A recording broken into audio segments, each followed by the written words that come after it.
buenos días. Les reitero los buenos días a todos y damos gracias al Señor que podemos estar en esta mañana adorando a nuestro Señor y Salvador, y sobre todo la exposición de la palabra es también un momento en que adoramos juntos al Rey de Reyes y Señor de Señores. Es un gozo para mí no solamente predicarnos a nosotros como iglesia, sino que las misiones estén también aquí. Sé que no vamos siempre por los mismos libros. No sé el entronque y las tosas que están predicándose ahora mismo, ni Tuinucú tampoco. Creo que Tuinucú, ¿por dónde anda Tuinucú y Osmani? Por Hechos. El entronque y las tosas andarán por otro lugar. Nosotros andamos por el Antiguo Testamento, el libro de Éxodo, y voy a ponerlos un poco en contexto para que vean por qué parte de eso estamos exponiendo. Imaginémonos una gran escena, y usted vaya pensando en Éxodo a ver por dónde andamos. Dos hombres ya ancianos se presentan ante el gobernante más poderoso de su época. El palacio en donde está este gobernante brilla y es majestuoso, y está a la orilla de un gran río llamado el Nilo, que es la vida de esa nación llamada Egipto. Fluye majestuosamente delante de este palacio. Pero detrás de esa grandeza y de todo el esplendor que se pudiera ver en ese lugar, hay un corazón endurecido que se niega a reconocer al Dios verdadero. El corazón endurecido de Faraón. Después de que ya Dios se le reveló como el gran yo soy, como Jehová, no como se había revelado a Abraham, Isaac y a Jacob, que Él es Dios Todopoderoso, sino con su nombre, con todas las de la ley, y dio sus gloriosas promesas al pueblo de Israel, que los sacaría y los llevaría a una tierra donde fluía leche y miel. Ahora comienza una confrontación directa entre el poder del Dios Todopoderoso y el poder de Faraón, que negaba la existencia de este Dios. Así que escuchemos la palabra del Señor que nos tiene para esta mañana. Podamos abrir nuestras Biblias en Éxodo, capítulo 7. Vamos a estar leyendo a partir del versículo 8 hasta el capítulo 9, versículo 7. Tienen las Biblias a su mano. Éxodo, capítulo 7, versículo 8 hasta el capítulo 9, versículo 7. Si usted tiene a bien, cuando tenga el pasaje a la mano, ponerse en pie para tener la lectura de la palabra. Dice la palabra de nuestro Señor en Éxodo capítulo 7, versículo 8 en adelante. El Señor habló a Moisés y a Aarón y les dijo: cuando Faraón les diga, hagan un milagro, entonces dirás a Aarón, toma tu vara y échala delante de Faraón para que se convierta en serpiente. Vinieron pues Moisés y Aarón a Faraón e hicieron tal como el Señor les había mandado. Aarón echó su vara delante de Faraón y de sus siervos, y ésta se convirtió en serpiente. Entonces Faraón llamó también a los sabios y a los hechiceros, y también ellos, los magos de Egipto, hicieron lo mismo con sus encantamientos.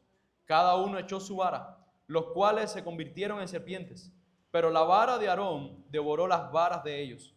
Sin embargo, el corazón de Faraón se endureció y no los escuchó, tal como el Señor había dicho. Entonces el Señor dijo a Moisés: el corazón de Faraón es terco, se niega a dejar ir a mi pueblo. Preséntate a Faraón por la mañana cuando vaya al agua y ponte a orillas del Nilo para encontrarte con él. Toma en tu mano la vara que se convirtió en septiembre y dile: el Señor, el Dios de los hebreos, me ha enviado a ti diciendo: deja ir a mi pueblo para que me sirva en el desierto. Pero hasta ahora no has escuchado. Así dice el Señor: en esto conocerás que yo soy el Señor. Yo golpearé con la vara que está en mi mano las aguas que están en el Nilo y se convertirán en sangre. Los peces que hay en el Nilo morirán y el río se corromperá y los egipcios tendrán asco de beber el agua del Nilo. El Señor dijo también a Moisés: dile a Aarón, toma tu vara y extiende tu mano sobre las aguas de Egipto, sobre sus ríos, sobre sus arroyos, sobre sus estanques y sobre todos sus depósitos de agua, para que se conviertan en sangre. Habrá sangre por toda la tierra de Egipto, tanto en las vasijas de madera como en las de piedra. Así lo hicieron Moisés y Aarón, tal como el Señor les había ordenado. Aarón alzó la vara y golpeó las aguas que había en el Nilo ante los ojos de Faraón y de sus siervos, y todas las aguas que había en el Nilo se convirtieron en sangre. Los peces que había en el Nilo murieron y el río se corrompió, de manera que los egipcios no podían beber el agua del Nilo. Había sangre por toda la tierra de Egipto. Pero los magos de Egipto hicieron lo mismo con sus encantamientos. El corazón de Faraón se endureció y no los escuchó, tal como el Señor había dicho. Entonces se volvió Faraón y entró en su casa sin hacer caso tampoco de esto. Todos los egipcios cavaron en los alrededores del Nilo en busca de agua para beber, porque no podían beber de las aguas del Nilo. Pasaron 7 días después de que el Señor hirió al Nilo. Entonces el Señor dijo a Moisés: ve a Faraón y dile: así dice el Señor, deja ir a mi pueblo para que me sirva. Pero si te niegas a dejarlos ir, entonces heriré todo tu territorio con ranas. El Nilo se llenará de ranas que subirán y entrarán en tu casa, en tu alcoba y sobre tu cama, en las casas de tus siervos y en tu pueblo, en tus hornos y en tus artesas. Subirán las ranas sobre ti, sobre tu pueblo y sobre todos tus siervos. Dijo además el Señor a Moisés: dile a Aarón: extiende tu mano con tu vara sobre los ríos, sobre los arroyos y sobre los estanques, y haz que suban ranas sobre la tierra de Egipto. Aarón extendió su mano sobre las aguas de Egipto, y las ranas subieron y cubrieron la tierra de Egipto. Los magos hicieron lo mismo con sus encantamientos, e hicieron subir ranas sobre la tierra de Egipto. Entonces Faraón llamó a Moisés y a Aarón y dijo: rueguen al Señor para que yo quite las ranas de mí y de mi pueblo, y yo dejaré ir al pueblo para que ofrezca sacrificios al Señor. Moisés dijo a Faraón: dígnate decirme cuándo he de rogar por ti, por tus siervos y por tu pueblo, para que las ranas sean quitadas de ti y de tu casa y queden solamente en el río. Mañana, respondió Faraón. Entonces Moisés dijo: sea conforme a tu palabra, para que sepas que no hay nadie como el Señor nuestro Dios. Las ranas se alejarán de ti, de tus casas, de tus siervos y de tu pueblo, solo quedarán en el Nilo. Entonces Moisés y Aarón, saliendo de la presencia de Faraón, y Moisés clamó al Señor acerca de las ranas que él había puesto sobre Faraón. Y el Señor hizo conforme a la palabra de Moisés, y murieron las ranas en las casas, en los patios y en los campos. Las juntaron en montones, y la tierra se corrompió. Pero al ver Faraón que había alivio, endureció su corazón y no los escuchó, tal como el Señor había dicho. Entonces el Señor dijo a Moisés: dile a Aarón: extiende tu vara y golpea el polvo de la tierra para que se convierta en piojos por toda la tierra de Egipto. Y así lo hicieron. Aarón extendió su mano con su vara y golpeó el polvo de la tierra, y hubo piojos en hombres y animales. Todo el polvo de la tierra se convirtió en piojos por todo el país de Egipto. Los magos trataron de producir piojos con sus encantamientos, pero no pudieron. Hubo pues piojos en hombres y animales. Entonces los magos dijeron a Faraón: este es el dedo de Dios. Pero el corazón de Faraón se endureció y no los escuchó, tal como el Señor había dicho. El Señor dijo a Moisés: levántate muy de mañana y ponte delante de Faraón cuando salga del agua, y dile: así dice el Señor, deja ir a mi pueblo para que me sirva. Porque si no dejas ir a mi pueblo, entonces enviaré enjambres de insectos sobre ti y sobre tus siervos, sobre tu pueblo y dentro de tus casas. Las casas de los egipcios se llenarán de enjambres de insectos, y también el suelo sobre el cual están. Pero en aquel día yo pondré aparte la tierra de Gosén, en la que mora mi pueblo, para que no haya ahí enjambres de insectos, a fin de que sepa que yo, el Señor, estoy en medio de la tierra. Yo haré distinción entre mi pueblo y tu pueblo. Mañana tendrá lugar esta señal. Y así lo hizo el Señor, y entraron grandes enjambres de insectos en la casa de Faraón y en las casas de sus siervos, y en todo el país de Egipto la tierra fue devastada a causa de los enjambres de insectos. Entonces llamó Faraón a Moisés y a Aarón y dijo: vayan, ofrezcan sacrificio a su Dios dentro del país. No conviene que lo hagamos así, respondió Moisés, porque es abominación para los egipcios lo que sacrificaremos al Señor nuestro Dios. Si sacrificamos lo que es abominación para los egipcios delante de sus ojos, ¿no nos apedrearán? Andaremos una distancia de 3 días de camino en el desierto y ofreceremos sacrificios al Señor nuestro Dios, tal como Él nos manda. Faraón dijo: los dejaré ir para que ofrezcan sacrificios al Señor su Dios en el desierto, solo que no vayan muy lejos, oren por mí. voy a salir de tu presencia, le contestó Moisés, y rogaré al Señor que los enjambres de insectos se alejen mañana de Faraón, de sus siervos y de su pueblo, pero que Faraón no vuelva a obrar con engaño, no dejando ir al pueblo a ofrecer sacrificios al Señor. Salió Moisés de la presencia de Faraón y oró al Señor, y el Señor hizo como Moisés le pidió, y quitó los enjambres de insectos de Faraón, de sus siervos y de su pueblo. No quedó ni uno solo, pero Faraón endureció su corazón también esta vez y no dejó salir al pueblo. Entonces el Señor dijo a Moisés, ve a Faraón y dile, así dice el Señor, el Dios de los hebreos, deja ir a mi pueblo para que me sirva, porque si te niegas a dejarlo ir y lo sigues deteniendo, entonces la mano del Señor vendrá con gravísima pestilencia sobre tus ganados que están en el campo, sobre los caballos, sobre los asnos, sobre los camellos, sobre las vacas y sobre las ovejas. Pero el Señor hará distinción entre los ganados de Israel y los ganados de Egipto, y nada perecerá de todo lo que pertenece a los israelitas. Y el Señor fijó un plazo definido y dijo, mañana el Señor hará esto en la tierra. El Señor hizo esto al día siguiente, y perecieron todos los ganados de Egipto, pero de los ganados de los israelitas ni un solo animal murió. Faraón envió a ver, y ni un solo animal de los ganados de Israel había perecido, pero el corazón de Faraón se endureció y no dejó ir al pueblo. Oremos en esta mañana, hermanos. Padre, te damos gracias, Dios. Gracias por tu palabra que está aquí en esta mañana, Señor, para que nosotros, oh Dios, podamos estar expuestos a ella, Señor. Que tu palabra, Señor, que tu enseñanza pueda, oh Dios, calar profundo en nosotros, no solamente en nuestro entendimiento, sino en nuestro corazón, Señor, para que la podamos aplicar en nuestra vida y para que también podamos proclamarlas a aquellos que aún no te conocen. Te lo pedimos todo en el nombre de tu Hijo Jesús. Amén.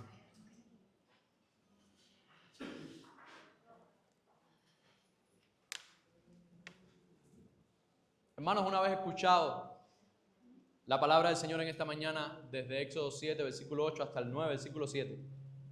Bájalo un poquito, Ricardo. La gran verdad de este pasaje es la siguiente. El Señor muestra su poder soberano para que todos conozcan que Él es Dios. Se lo repito en esta mañana. El Señor muestra su poder soberano para que todos conozcan que Él es Dios. Y eso lo vamos a ver en este pasaje en dos puntos. El primer punto, un punto más pequeño, en el capítulo 7, los versículos del 8 al 13, vamos a ver cómo la confrontación inicial se da, cómo la vara de Moisés, usada por Aarón, se convierte en serpiente y da señal a Faraón de que el Dios de Israel es el Dios verdadero. Si vamos un poco de contexto, lo que hubo inmediatamente antes de este pasaje es la comisión de Moisés y Aarón de decirle a Faraón que tenía que dejar ir a su pueblo. Es lo que Dios había pedido al pueblo. Salgan a 3 días de camino, lleguen al monte Horeb y ofrézcanme allí sacrificio. Pero Faraón, y como vemos en los capítulos anteriores, se negó completamente. Incluso pensó que el pueblo lo que estaba era ocioso porque tenían tiempo de ir a adorar a su Dios y les impuso más carga con respecto a los ladrillos que tenían que crear. Pero aún así, cuando hubo más carga, cuando hubo tristeza, cuando hubo queja hacia Moisés, hacia Aarón, hacia el propio Dios, Dios no dejó ninguna de sus promesas en el aire. Dios confirmó sus promesas y dijo que ellos irían a adorarlo a Él. Incluso también le dijo a Moisés, con grandes señales voy a mostrarle a Faraón quién es Dios. Y este es el contexto de cual venimos para ver este glorioso pasaje en esta mañana. En la cultura egipcia, y como vamos a ver ahora, Moisés y Aarón se presentan delante de Faraón y Dios les había dicho, cuando demande señal, ¿qué tienen que hacer? Cojan la vara, la echan en tierra y la vara se convertirá en serpiente. Pero hay que entender la cultura de los egipcios y por qué Dios estaba mandando esta señal específica. En la cultura egipcia, la serpiente representaba el poder real y divino. De hecho, cuando ustedes ven en los documentales, en las películas, lo que es la corona de Faraón, tiene un símbolo que es una serpiente. Bueno, eso era uno de los dioses llamado Wayet, el dios cobra, y que era el protector de Faraón. Y lo que estaba haciendo Dios como señal era mostrándole a Faraón que él podía convertir una vara en una serpiente. Ahora, ¿qué vemos en el pasaje? Faraón no se inmuta ante esta señal. De hecho, él manda a buscar a sus hechiceros, a sus magos, a sus consejeros. ¿Y qué hacen ellos? Imitan el poder de Dios. Perdón, siempre veo en la película de Moisés, en la película de que se abre el Mar Rojo, que cuando se hace esta señal, los hechiceros son solamente dos y se hacen como dos cobras semejantes a la que Aarón había hecho. Pero en ninguna parte de la Escritura nos dice que son dos, nos dice que son plurales. Pudieron haber sido 2, 3, 4, 5, inclusive mientras más serpientes hubieran hecho los magos, mucha más confianza hubiera tenido Faraón de este es otro poder más, este es otro Dios más, este es otro milagro y otra señal más de uno de los dioses que hay en este mundo. Sin embargo, el pasaje es claro. Cuando estamos viendo que Aarón echa su vara y se convierte en serpiente y Faraón manda a buscar a sus sabios, hechiceros y magos, dice, pero la vara de Aarón devoró las varas de ellos. ¿Cuál fue el poder que prevaleció? ¿El poder de los magos? ¿El poder que estaba imitando o el verdadero poder de Dios? Hermano, cuando Dios está haciendo esta señal, era para mostrar su superioridad sobre los símbolos de poder, sobre inclusive el Dios que protegía a la familia real, a la familia de Faraón. Y aun cuando hubo una imitación del poder, el poder de Dios siempre prevaleció. Faraón pide el milagro, Aarón echa la vara, muestra el poder de Dios, imitan el poder de Dios, pero la vara de Aarón, la vara de Moisés, la vara de Dios devora el poder imitador. ¿Qué podemos ver en este primer y breve punto? Que Dios está comenzando la confrontación con Faraón. Faraón hasta ahora decía, ¿y quién es ese Dios? ¿Y quién es el Dios de ustedes? Bueno, estamos comenzando la confrontación directa con Faraón. Y en lo que llamaríamos en el argot popular cubano, en el primer round, la serpiente de Dios, el verdadero poder, prevalece por encima de todo lo que conocía Egipto. Pero aún así, y grábese bien esta parte, toda señal y toda plaga que veremos a partir de ahora va a terminar así. Sin embargo, el corazón de Faraón se endureció y no los escuchó tal como el Señor había dicho. Había una incredulidad inmensa en el corazón de Faraón. Aún viendo la señal, la superioridad del poder de Dios, él endurecía su corazón. ¿Qué podemos aplicar de este primer punto para nosotros en esta mañana, hermano? Bueno, primeramente, si somos creyentes, no temas confrontar al mundo con la verdad de Dios, porque la verdad de Dios es el poder que Dios nos ha dado para extender su reino. Aunque parezca que el enemigo imita, y ahora hay muchos lugares que se dicen de adoración en donde intentan imitar el poder de Dios, aunque eso pase, nosotros estamos seguros que la victoria final es de nuestro Dios. El verdadero poder de Dios siempre va a prevalecer. ¿Qué tenemos que hacer nosotros? Mantenernos firmes. ¿Con la vara de Moisés? No, el Señor no nos ha dado vara a nosotros. Era específicamente a Moisés para la liberación del pueblo de Israel. Pero el Señor sí nos ha dotado de nosotros de una armadura. Y dentro de la armadura, la parte ofensiva es la espada de la palabra. No tenemos vara, pero tenemos la espada de la palabra de Dios. ¿Qué tenemos que hacer con ella? Mantenernos firmes, mantenernos en la verdad, mantenernos en el poder de Dios. Para los amigos que nos visitan, que aún no han creído en Cristo como su Señor y Salvador, hoy Dios, cuando lees este pasaje, te presenta una señal clara. Te presenta lo que Moisés y Aarón hicieron delante de Faraón y aún así Faraón endureció su corazón. Pero hoy en pleno 2026, no está Moisés, no está Aarón, pero Dios ha mandado una señal clara también, su palabra y su pueblo. Su palabra y su pueblo muestran el poder de Dios, que más de 2000 años después sigue prevaleciendo el poder de su palabra y su pueblo sigue en esta tierra. Mi pregunta para ti es, ¿endurecerás tú tu propio corazón como Faraón? o reconocerás que solamente hay un Dios verdadero en este mundo, nuestro Señor Jesucristo. Para el segundo punto en esta mañana, y ya es el punto más extenso, son las primeras 5 plagas que Dios va a enviar a Egipto. Vamos a verlas una a una desde el versículo 14 hasta el versículo 7 del capítulo 9. Aquí es donde vamos a ver la serie de plagas como juicios progresivos.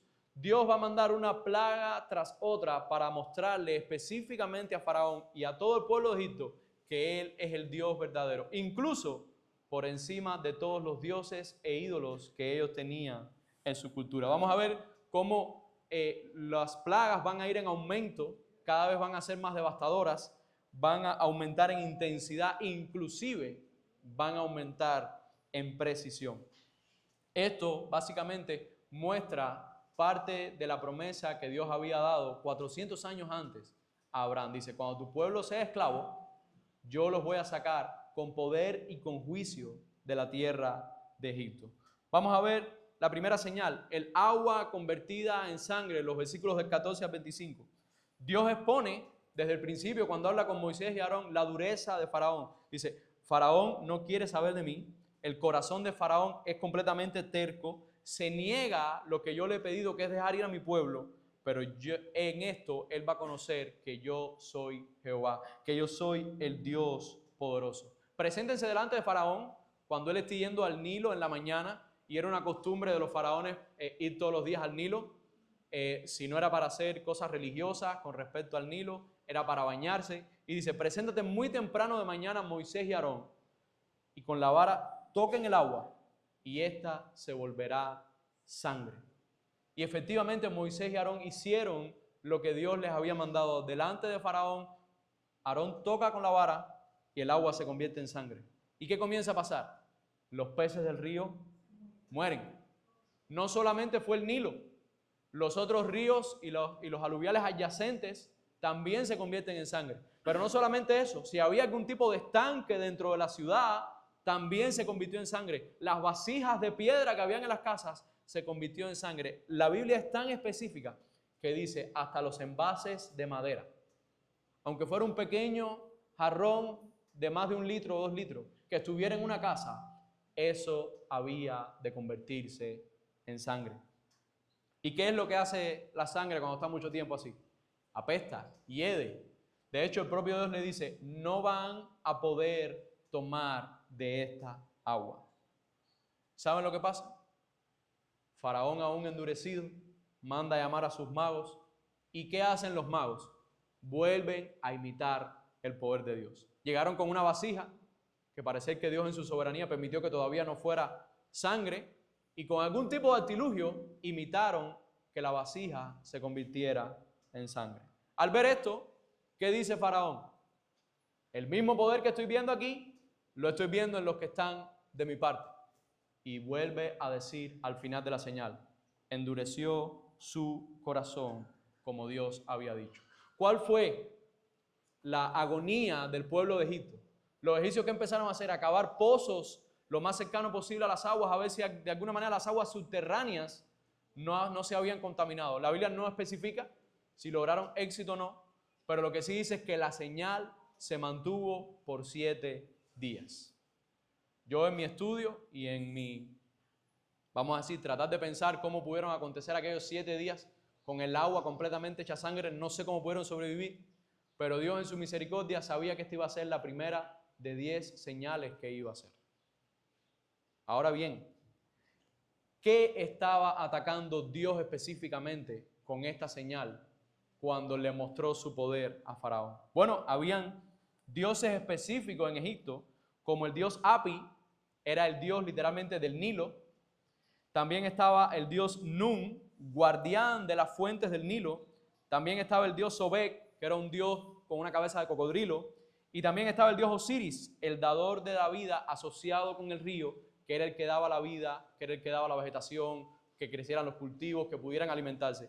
Todos estos dioses fueron atacados por la señal. ¿Por qué? Porque donde supuestamente los dioses egipcios daban vida, vino el Dios verdadero, convirtió el agua en sangre y murieron los peces, y no había manera de utilizar aquella agua. El Nilo, hermanos, era la fuente de vida, de fertilidad y de la economía de Egipto. Convertirlo en sangre demostró que los dioses del río no podían dar vida, sino que solo traían muerte, mal olor y putrefacción. Hermanos, aún así, como siempre les digo, ¿qué hizo Faraón al final? Siguió endureciendo su corazón. Por eso, después vemos la segunda plaga, capítulo 8, versículos del 1 al 15. La plaga de las ranas. El Señor le dice a Moisés, ve a Faraón y vuelve a decirle a él, deja ir a mi pueblo, dice el Señor. Y si no lo haces, mandaré y heriré tu territorio con ranas. No es que saquen nada más ranas del río y se queden por ahí, no, entrarán a tu casa, estarán sobre ti, estarán sobre tu cama, estarán sobre los hornos, estarán sobre toda superficie. ¿Y qué fue lo que hizo Faraón? No escuchó, la plaga vino, todo eso vino hacia el pueblo de Egipto. ¿Y qué volvió a hacer Faraón? Volvió a pedir a los magos. ¿Qué hicieron los magos? Volver a imitar el poder de Dios. Ellos, con sus artilugios, volvieron a hacer salir ranas. Y esto seguía siendo, vamos a decir, un combate entre los milagros y las plagas y las señales que estaba haciendo Dios y cómo contrarrestaban los magos imitando el poder. Aun cuando los magos imitaron el poder, vemos un ligero cambio en Faraón.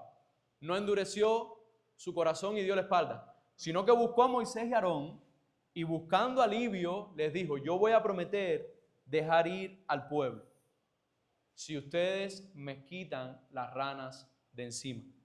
Si usted ve eso, dice, entonces Faraón llamó a Moisés y Aarón y dijo, rueguen al Señor para que quite las ranas de mí y de mi pueblo, y yo dejaré ir al pueblo para que ofrezca sacrificios al Señor.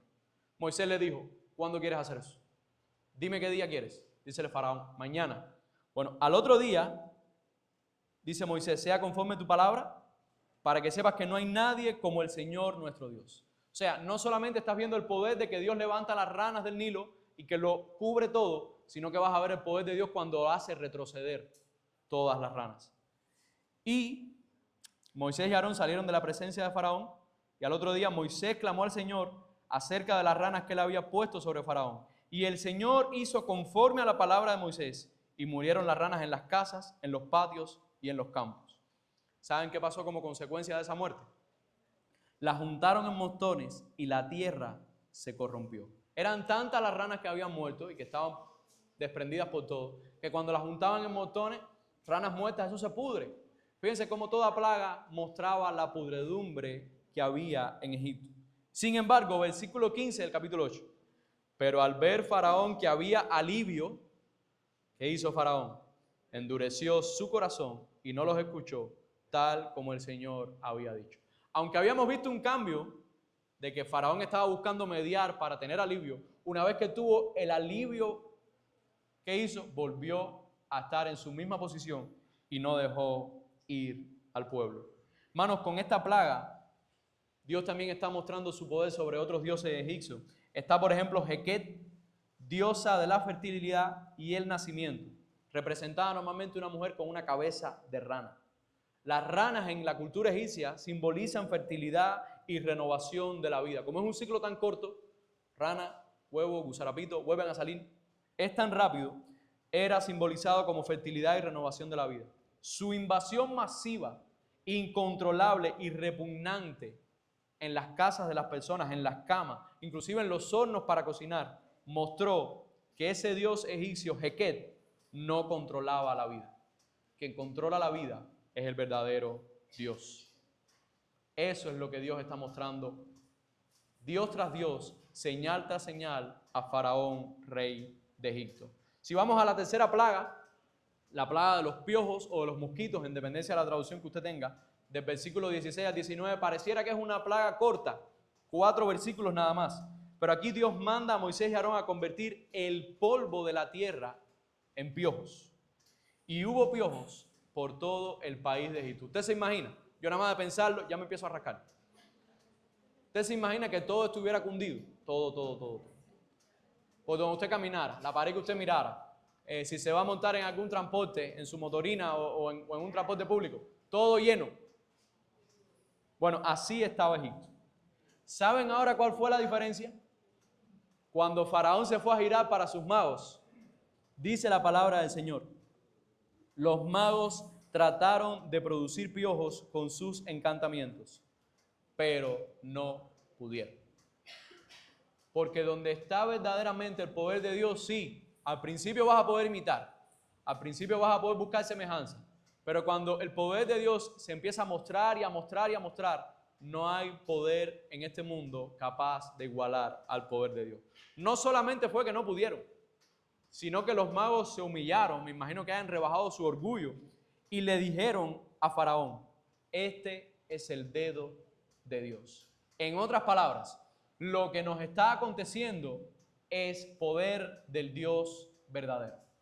No es ningún poder imitado, no son Moisés y Aarón, es el dedo de Dios literalmente poniéndose en acción. Pero, y no sé cómo Faraón no intentó buscar alivio en esta plaga, pero la plaga es corta y dice, pero el corazón de Faraón se endureció y no los escuchó, tal como el Señor había dicho. Hermanos, el Dios egipcio que nuestro Dios estaba poniendo de rodillas en medio de esta señal se llama Heb, Dios de la tierra y la fertilidad del suelo. El polvo de la tierra, eso fue lo que se convirtió en los piojos. Heb, el Señor de la tierra, fue humillado porque lo que debía producir vida y cosechas, trajo ¿qué? Lo que es la tierra que tiene que producir los alimentos que nosotros comemos. ¿Qué fue lo que trajo Egipto? Irritación y contaminación. Al punto de que los propios magos de Faraón dijeron, esto es Dios, no somos nosotros, no podemos imitarlo, ya no podemos hacer más nada. De hecho, ya no se mencionan más los magos. Todas las otras plagas que faltan, los magos no aparecen por nada. Hasta aquí llegaron. Hermanos, esto es lo que estamos viendo, pero aún así, el corazón de Faraón sigue endurecido. Cuando vamos a la próxima plaga, la cuarta plaga, la de las moscas o los insectos, en dependencia de su traducción, Dios advierte a Faraón que deje ir al pueblo si no va a enviar una plaga de insectos. ¿Y qué hace Faraón? No hace caso, sigue endurecido. Bueno, Dios muestra que pondrá a salvo de esta plaga a alguien específico. Y esto es ahora una distinción a partir de esta plaga. Hasta ahora el agua se había convertido en sangre para todo el mundo. Los piojos habían sido para todo el territorio. Las ranas habían sido para todo el territorio. Pero a partir de esta plaga, Dios empieza a hacer una diferencia. Fíjense cómo dice capítulo 8, versículo 22. Pero en aquel día yo pondré aparte la tierra de Gosén en la que mora mi pueblo, para que no haya allí enjambres de insectos, a fin de que sepas que yo, el Señor, estoy en medio de la tierra. Yo haré distinción entre mi pueblo y tu pueblo. Mañana tendrá lugar esta señal. ¿Qué está haciendo Dios a partir de aquí? Le dice, no solamente te voy a mostrar que soy poderoso para traer plagas masivas, plagas que pueden extenderse a todo, sino que tengo el poder para distinguir sobre quién va mi juicio y a quién yo quiero tener misericordia. Y específicamente Dios lo hace con su pueblo. Dice, esta plaga que viene ahora va a ser para ustedes los egipcios nada más. Todo el territorio en donde mora mi pueblo, ni un insecto entrará a él. Entonces, así lo hizo el Señor, versículo 24, y entraron grandes enjambres de insectos en la casa de Faraón y en las casas de sus siervos, y en todo el país de Egipto la tierra fue devastada a causa de los enjambres de los insectos. ¿Qué hace Faraón aquí? Faraón vuelve a interceder, vuelve a mediar. Dice, vayan y ofrezcan sacrificio a su Dios. Pero hay una ligera diferencia. Dice, dentro del país. Lo que Dios había pedido es que fueran a hacer sacrificio a 3 días del desierto en el monte de Oreb. Pero Faraón aquí está diciendo, sí, yo los voy a dejar de sacrificio, pero háganlo aquí. Háganlo dentro del país, dentro del territorio, para tenerlos controlados. Sin embargo, ¿qué dice Moisés? No conviene que hagamos eso así. Porque lo que nosotros vamos a sacrificar delante de Dios es abominación para los egipcios. En la cultura de los egipcios, tal parece, por las palabras de Moisés, que cuando corneros, becerros se sacrificaban delante de Dios, esto era abominación para ellos. ¿Por qué? Porque en su cultura, como vamos a ver después, hay un Dios que es una vaca. Y ellos las tenían muy similar a como son las vacas ahora idolatradas en la India, que algunas veces andan sueltas por ahí, nadie las toca y dejan pastar.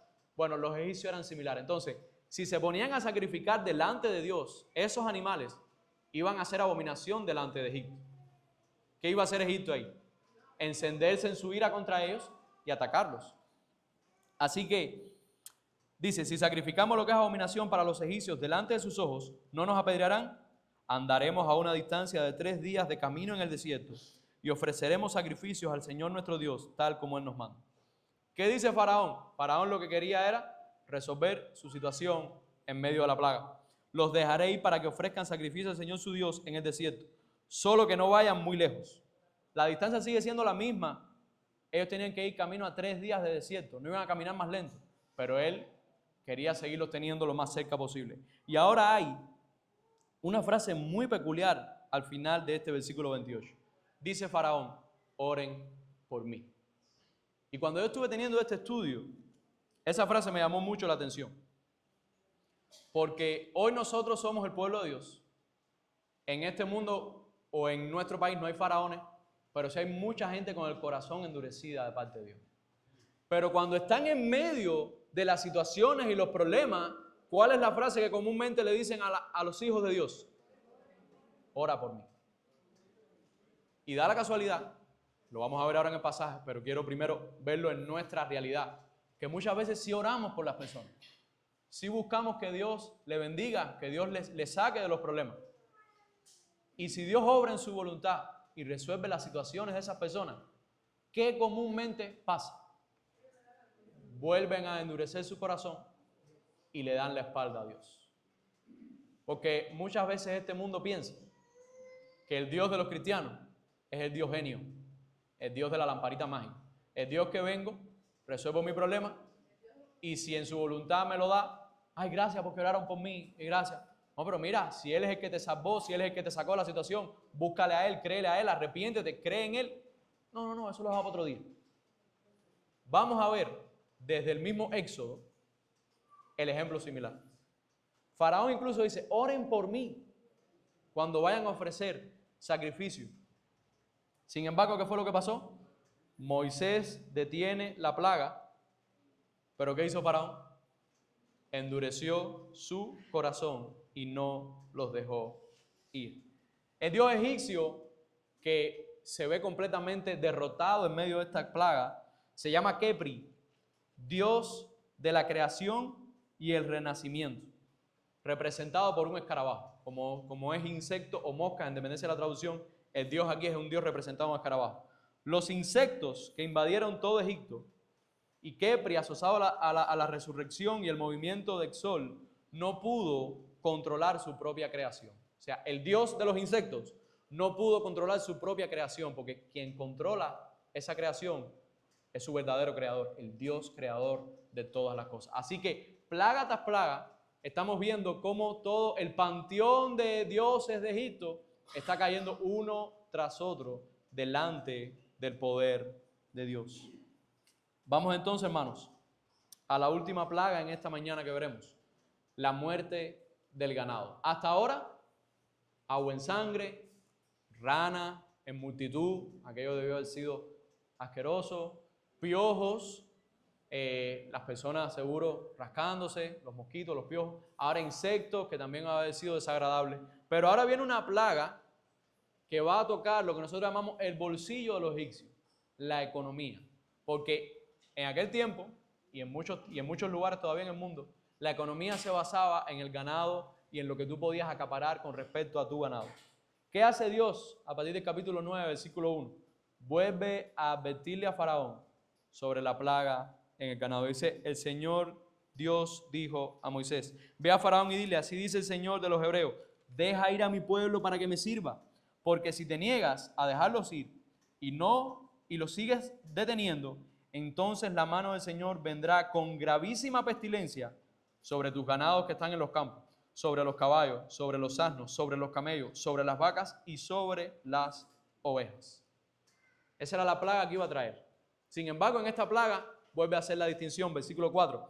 Pero el Señor hará distinción entre los ganados de Israel y los ganados de Egipto, y nada perecerá de todo lo que pertenece a los israelitas.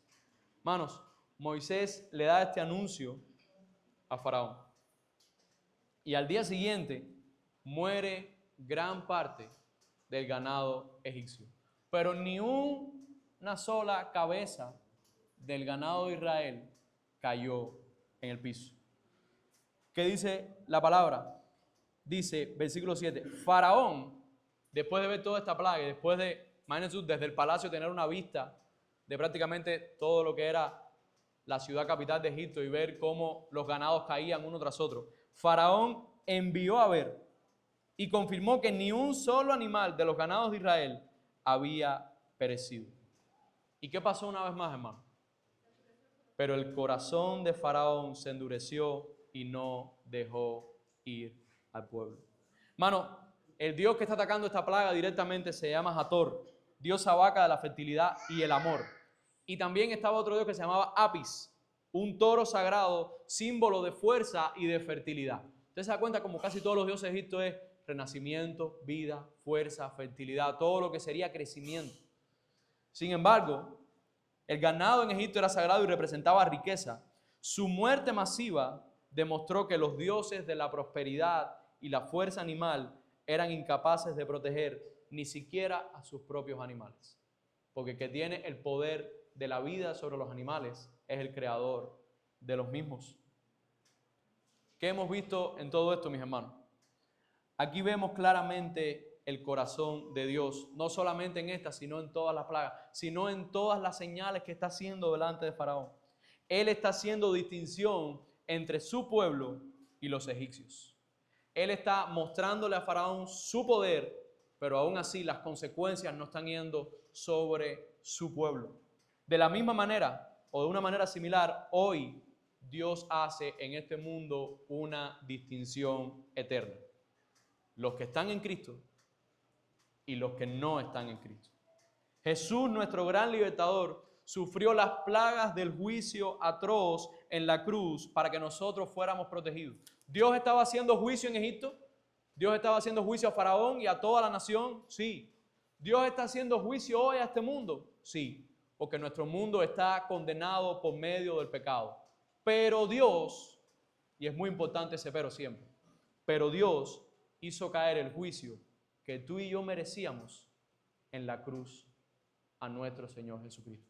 Y hizo una distinción entre aquellos que van a recibir el juicio porque no creen en Él, no le buscan a Él, no quieren saber nada de Él, y aquellos que por los méritos de Cristo, por la obra del Espíritu Santo, nos hemos arrepentido de nuestros pecados y creído en Él. Así como la tierra de Gosén, donde moraba Israel, quedó intacta mientras Egipto sufría, el que confía en la sangre de Cristo es librado de manera intacta de la ira venidera sobre este mundo.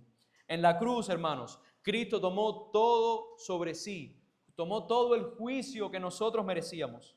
Hoy, nosotros estamos bajo la gracia de Cristo y no recibimos el juicio. Israel no recibió juicio en las plagas. Nosotros, de una manera mucho mejor, no recibiremos el juicio venidero por los méritos de Cristo. Si aún no has creído en Cristo, es mi exhortación en esta mañana. Arrepiéntete y cree en Él, y Dios hará una distinción a tu favor. Dios hará una distinción en el juicio venidero.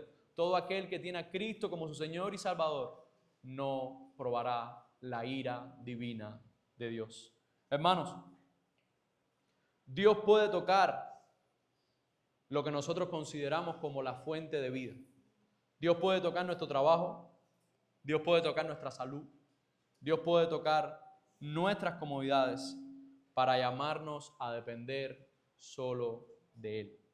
Examina si hay algo que, como los egipcios, has puesto en lugar del Dios verdadero.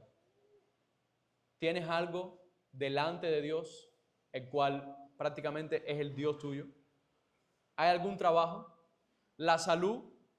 Nosotros que los cubanos siempre, producto de la situación que tenemos, las enfermedades, siempre estamos preocupados por la salud, pero ¿es tu salud más importante que Dios? ¿Es tu comodidad en tu casa, la que hayas podido adquirir, más importante que Dios? Si mañana mismo nos pasara semejante a Job, que se quedó sin riqueza, se quedó sin comodidad y se quedó sin salud, ¿diríamos igual que Dios? Dios dio y Dios quitó, sea el nombre de nuestro Dios bendito, o estaríamos desmayados. Aprendemos, hermanos, que dependemos solo de Dios. Lo más importante que tenemos en nuestra vida es Dios. Como estábamos cantando, nuestro máximo amor es Dios. Si Dios da trabajo, si Dios da salud, si Dios da comodidades, gloria a Él. Y si no las da, gloria a Él también. Hermanos, Dios es paciente, pero no es paciente por toda la eternidad. No negociemos con el pecado como Faraón. Faraón estaba negociando constantemente cómo aliviar su pecado, cómo aliviar las consecuencias que le había traído su endurecimiento. Nosotros como hijos de Dios tenemos que ser totalmente diferentes a Faraón. Nosotros debemos obedecer plenamente a Dios y sin demora. Y hago énfasis en sin demora porque muchas veces nos dicen, no, porque Dios demanda esto en su palabra para su pueblo. Eso yo lo haré cuando pueda. Ahora no. No. Es sin demora. Lo que Dios quiere para nosotros es lo mejor y debemos ser obedientes a Él. Alabemos a Dios porque Él nos ha protegido de los juicios que este mundo está enfrentando. Alabemos a Dios por eso, porque cuando venga el juicio final o cuando vengan los juicios parciales, sí vamos a tener consecuencias, pero nosotros sabemos que somos libres de nuestra condenación por los méritos de Cristo. Para los amigos que nos visitan en esta mañana, sin Cristo, hasta las cosas más buenas de nuestras vidas se vuelven amargas. Tu Nilo para mí es tu vida, lo que tú crees que te da las bendiciones, lo que tú crees que te da la fuerza, el trabajo, la fama, el dinero, todas las cosas que quieras poner delante de ti. Lo que sería tu Nilo, como lo que era el Nilo para los egipcios, no puede salvar tu alma. Solo el Dios verdadero puede salvar tu alma, porque solo el Dios verdadero da la verdadera vida a través de Cristo Jesús, nuestro Señor. Cada día que pasa sin arrepentirte, déjame decirte, una vez que has conocido el Evangelio, es un día de más endurecimiento al Señor. Mira las señales que Dios ha puesto en tu vida. Mira las señales que Dios ha puesto en tu vida, como por ejemplo su palabra, que es perfecta, que es viva, que es eficaz, que es más cortante que espada de dos filos. Que ahí está todo lo que necesitamos para estar en paz con Dios, su glorioso evangelio. Mira también la iglesia, el testimonio de lo que es la verdadera iglesia, porque ahora hay tantas locuras por ahí que se dicen llamar iglesia y que no dan testimonio de Dios verdadero. Pero mira la verdadera iglesia, mira el cambio de transformación de esclavos del pecado a arrepentidos de sus pecados y buscando santidad y piedad. Esas son las señales que Dios ha puesto en tu vida. No esperes a que el juicio venidero se acerque. Hoy es el día de salvación de tu alma si te arrepientes y crees en el Evangelio. Concluyo en esta mañana, mis hermanos. Dios mismo declaró que ejecutaría sus juicios contra todos los dioses de Egipto. Eso lo vamos a ver más adelante en el capítulo 12. Cada plaga no fue solo un desastre natural, fue un ataque directo y poderoso contra la idolatría egipcia, demostrando que Jehová es el único Dios verdadero y que los ídolos de Egipto eran completamente impotentes. Qué gran pasaje hemos podido ver en esta mañana, hermanos. Vemos a un Dios santo que no comparte su gloria con ídolos, que ejecuta sus juicios justos y que al mismo tiempo protege misericordiosamente a su pueblo. Eso mismo vemos hoy para nosotros.